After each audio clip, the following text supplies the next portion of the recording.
శ్రీ గురుభ్యో నమ. శ్రీ మహాగణాధిపతయ నమ. శ్రీ సరస్వత్యై నమ. భక్తులారా, వ్యాసప్రోక్త మహాభారత ఇతిహాసం యథాతథంగా చెప్పుకున్నాం.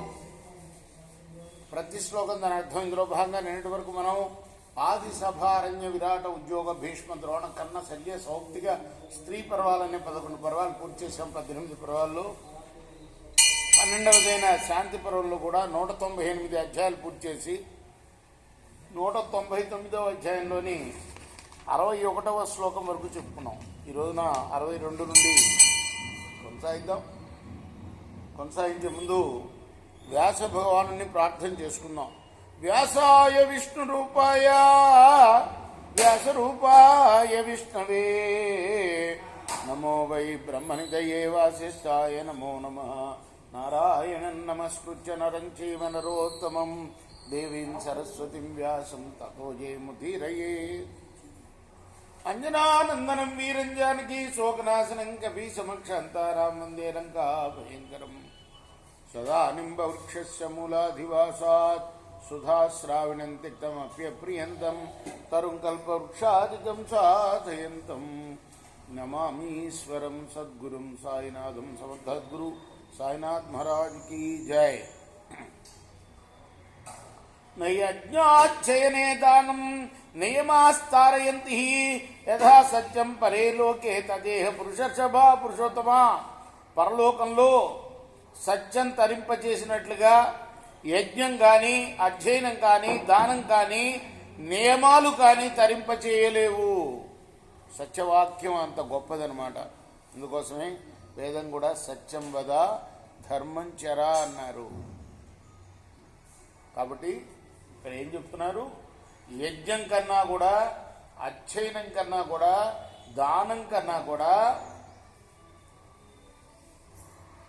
నియమాలు పాటించడం కన్నా కూడా గొప్ప విషయం ఏమిటండి అంటే సత్యాన్ని పలకటం, అంటే అబద్ధం పలకకుండా ఉండడం.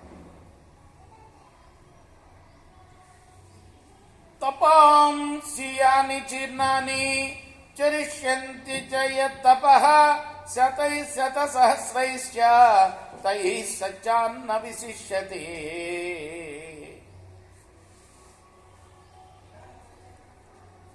ఇంతవరకు చేసిన తపస్సులు గాని, చేయబోయే తపస్సులు గాని అవి 100లైనా 1,00,000లైనా సరే సత్యాన్ని మించిపోలేవు.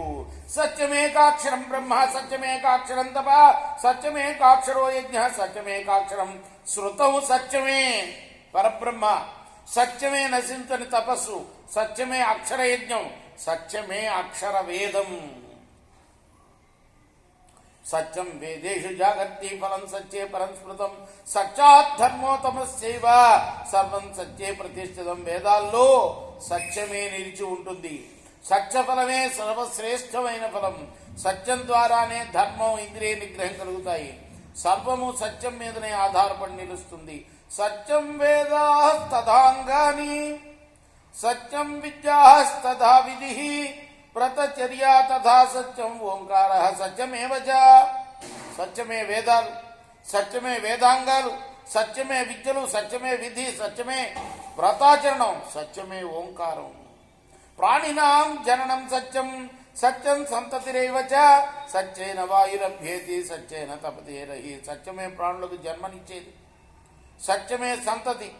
సత్యం వల్లనే గాలి చెలుస్తుంది, సత్యం వల్లనే సూర్యుడు తప్పిస్తాడు. సత్యేవ చాగ్నిర్దహతి స్వర్గ సత్యే ప్రతిష్ఠిత. సత్యం యజ్ఞస్తపో వేదాస్తోభ మంత్ర సరస్వతి. సత్యం వల్లనే అగ్ని మండుతుంది, స్వర్గం సత్యవందే నిలిచి ఉంటుంది.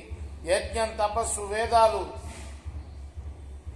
మంత్రాలు, సరస్వతి అన్నీ కూడా సత్య రూపాలే సుమా.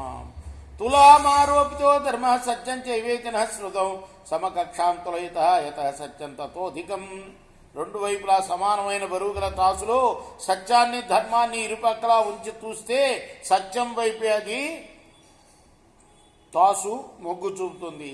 యతో ధర్మస్తథా సత్యం సర్వం సత్యేవ వర్ధతే కిమర్థమనృతం కర్తుం కర్తుం రాజ్యం స్వామిత్యసి.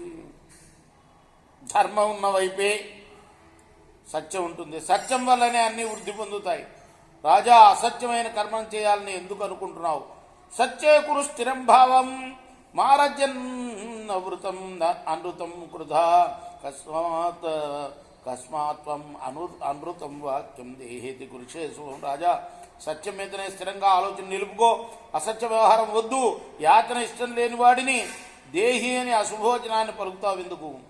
యది జప్యఫలం దత్తం మాయా నైవిశిష్యసే నృప ధర్మేభ్య సంపరిప్రష్ట లోకాన్ అనుచరిష్యసి. రాజా, నేనిచ్చిన జపఫలాన్ని స్వీకరించడానికి ఇష్టపడకపోతే ధర్మభ్రష్టుడవై లోకాలన్నీ తిరుగుతూ ఉండాల్సి వస్తుంది నువ్వు. సంసృత్య యో నేత యాచిత్వా యస్య నేచ్చతి ఉభావాన్ మృతికా వేతో నమృషో కర్తుమరసి. మాట ఇచ్చి కూడా దానం చేయడానికి ఇష్టపడని వాడు, అడిగి కూడా తీసుకోవడానికి ఇష్టపడని వాడు, ఈ ఇద్దరు కూడా అసత్యవాదుల కిందనే లెక్క. కాబట్టి నువ్వు మన వ్యవహారాన్ని అసత్యం చేయకూడదు. రాజన్నాడు, నీ తపఫలాన్ని నాకు ఇవ్వు అని అన్నాడు. ఇస్తాను అని ఆయన చెప్తే మళ్ళీ అక్కర్లేదన్నాడు. కాబట్టి ఇది అసత్యం పలకద్దు రాజా, బ్రాహ్మణుడు అడుగుతున్నాడు. ఏ విధంగా అయితే ఇచ్చిన మాట నిలబెట్టుకోలేడు, ఆ విధంగా అడిగి తీసుకునేవాడు కూడా, దానం అడిగి తీసుకునేవాడు కూడా, ఇద్దరు కూడా అసత్యవాదుల కిందే లెక్కయ్యా. కాబట్టి నువ్వు మన వ్యవహారాన్ని అసత్యం చేయొద్దు అన్నాడు. రేపు మనం 74వ శ్లోకం నుండి కొనసాగిద్దాం. కృష్ణార్పణమస్తు. సాయి కృష్ణార్పణమస్తు. స్వస్తి ప్రజాభ్య పరిపాలయంతాం న్యాయేన మార్గేణ మహిమహీషా గోబ్రాహ్మణేభ్య శుభమస్తు నిత్యం. లోకాః సమస్తాః సుఖినో భవంతు.